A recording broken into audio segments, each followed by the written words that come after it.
The death of the stock ball. Now, those that have worked with me, John, you included, or Will, you will know I place an importance um, on a stock ball. So, bowl is having somewhere to go when there's a bit of pressure being pushed onto them by the batter. A ball that they know that they can bowl more often than not with their eyes closed, but they know that it's a ball they are good at. Um, and normally, a stock ball is one that challenges the stumps, that challenges the batter's defence. So all of a sudden, that brings in the line and the length. The amount of chippers I have worked with, I reckon over the last 5 or 6 years, that really want to talk about, work on those variations. And I get it. Of course I do. I had a young club bowler that I was working with, what had been told by their team and their captain, never bowl the same ball twice. And I get it. I do understand it. However, in my mind, if a bowler hasn't got a stock ball that they know that they can fall back to when there's a bit of pressure on them, it's like bowling in quicksand.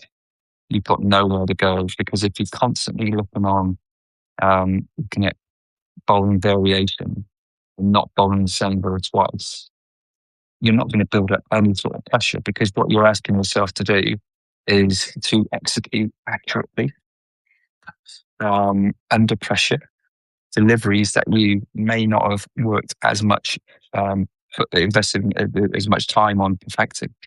So therefore, it becomes a risk. And I just wonder whether, the death of the stock ball is a thing. What's the game going to look like in 5 years' time? If club bowlers are already being told never bowl the same ball twice in an over, what are they? What are they supposed to bowl? 6 different deliveries.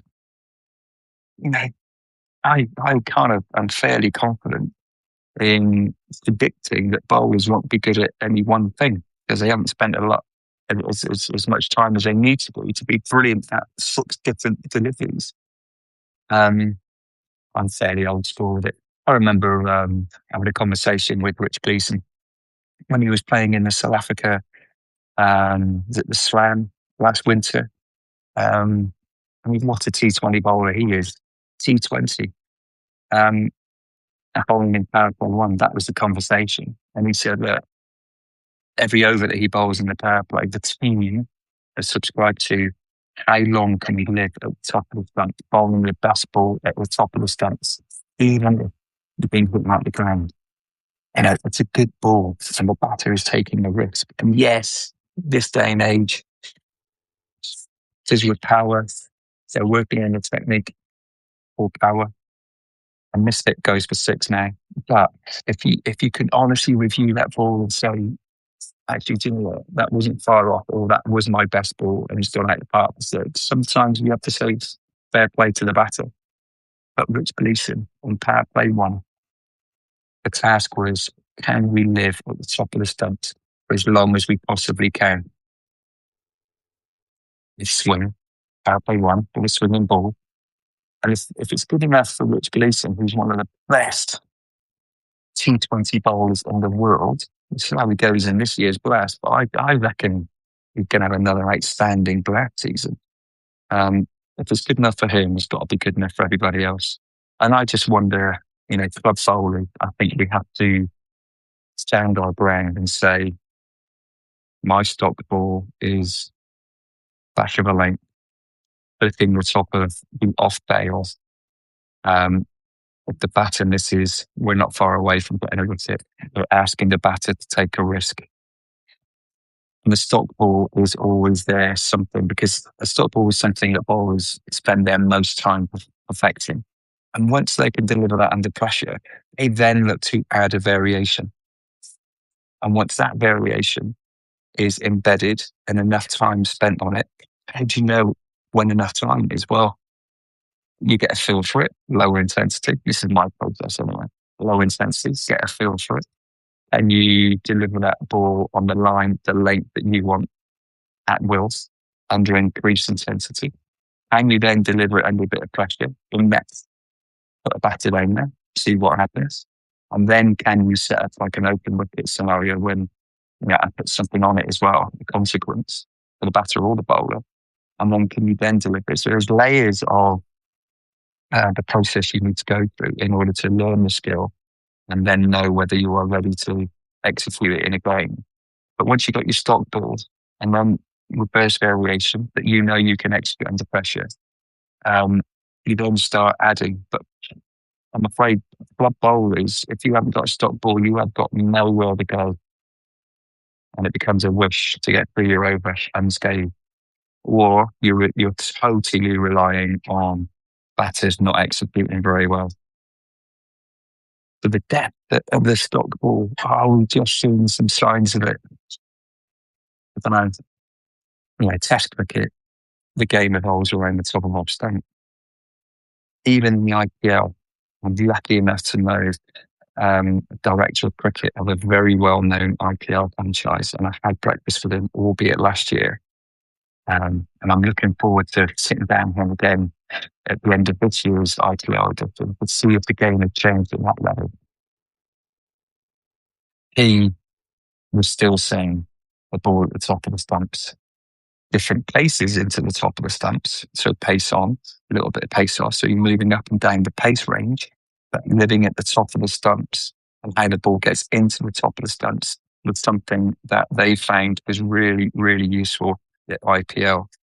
And here we are, I'm hearing, bowlers being put under pressure by their own teammates by saying, never bowl the same ball twice.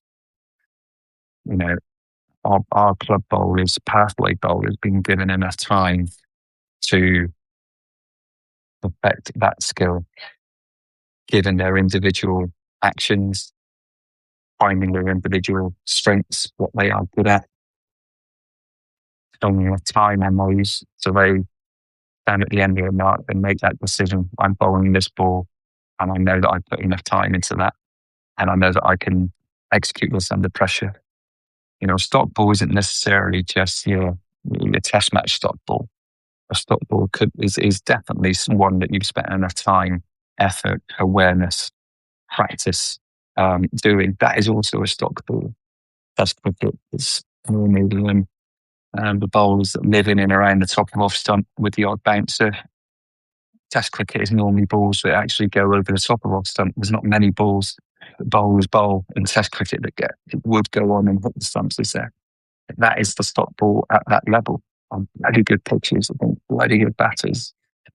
I wonder if challenging the top of the stumps more in Test cricket, I wonder what that would do. I wonder what data would say. So, am I old school in thinking there is still a place for stock ball? And probably always will be. I think the landscape of the game has changed, certainly over the last 10 years. Think about the number of franchise tournaments that suddenly pop up out of nowhere. And it's great when the players are involved, of course, for obvious reasons, financially especially. They are always in competition mode. So if any habits creep in, affects their performance, alignment, technique, being able to go to the gym, all these plane journeys, standing in hotels, if anything creeps in that affects their performance, being constantly in performance mode doesn't necessarily lend itself to taking time out to see what is going on, what are they doing now, what's affecting their performance in this performance groups compared with when they perform really well, taking themselves out of competition mode and back into building mode. Do they need to get back into the gym? Do they need to put another kilogram of muscle back on because that's where they are when they normally perform at their best? Do they need to break their technique down and build it back up in competition mode all the time? That's what can happen. There's not enough time to rebuild. So whilst the landscape of the game has changed, I don't think the game has changed that much. I might be wrong.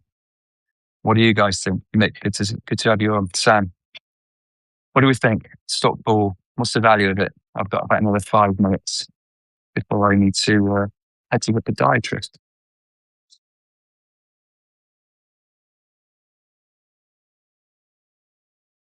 Death of the stock ball. Is there a death? Or have I got it totally wrong? Just things that I've started picking up, just in the language of pathway cricketers. Think about, anyone pathway cricket. Those coaches are going all over the place, very sporadic with what they're asking their bowlers to do. Wide Yorker, reverse swing on Yorker, nice slow ball bouncer, um, around the wicket, you know, slow ball outside the line of the stumps. There's never enough time being spent on something that a bowler can become bloody good at. It's really about, and then if those pathway cricketers do progress up into professional cricket, um, they're then going to be asked to perform roles where, be boring. I'm going to give you a 6 over spell here. You can only go 2 and over. How are you going to do that? How are you going to do that if you haven't got one ball that you know is a strength, a stock ball? Pathway coaches also need to understand the importance of the long game, which, as you all know, I am all about developing bowlers for the long term, just for the short term. You can do all the sexy stuff, all these variations, and um, is there anything that we can look from baseball pitches that you could possibly take a look at, right? Introducing to bowlers, I think there probably is. But it's probably pointless looking at all of those kind of releases and things, unless you're bloody good at one ball. Master a couple to be less effective at next year. Becoming a master at something. Malcolm Gladwell, 10,000 hours to become a master. It's 10 years on average. Oh, that's on average. It depends on the individual. Some people learn quicker than others. Others don't learn very fast at all. So the average is 10 years, 10,000 hours basically. And that's all you're looking at. When do you need a bowler to be ready? Let's say 18 to 20. Then that's why, taking that average by itself, you need to start introducing, in a very fun way, introducing the stock ball at 10 years old. All of a sudden, you've got a proper bowler on your hands at 18 to 20.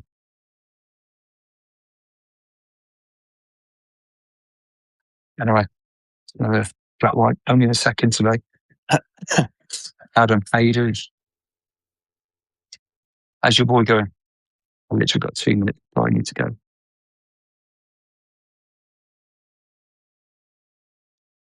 Current situation for me is offer accepted, house in Devon. I'm still currently living in Leicester. A family adventure, sleeping in a caravan. We love it. It's a bloody caravan. I'm very grateful because it's, my wife's auntie and uncle's caravan, which is on the kind of driveway garden of their house. So we've got access to the house as well. So that's that's still our current situation. Before we, all being well, relocate to North Devon. It'd be amazing. Do a lifestyle change. Cold sore in there. My immune system just telling me get bed earlier. Maybe spend less time in a car. Hey, John. Okay, so I've just said, Mick, I've just been talking about the stock boards, and I still place a value on bowlers having able, maybe even see they know that they can deliver when they are under pressure. Pointless to a degree going under pressure, going to a delivery. That is not a strength. This is where a stock ball really comes into play. Josie trying to eat like a horse and Jim. That's his current target. To get into bowl faster. What strength? I reckon future fast bowlers, Nick, and foundation strength. future fast bowling to train like sprinters. So hopefully Joe's got a bit in that in there as well. And John, that's a conversation I'd like to have with you at some point. With Will, multi-sports person, absolutely we can do with that. At some point, introducing him to lifting, initially body weight lifting, that's all. But then the movements, compound movements, the training specific for his bowling, batting, fielding. Quite an interesting one. When to introduce. Anyway, listen, I've got to go. I've got to walk back cab to the house, put some shopping off, and then head to Leicester to get my insoles sorted. Hope you're all well. Thanks for hopping on again.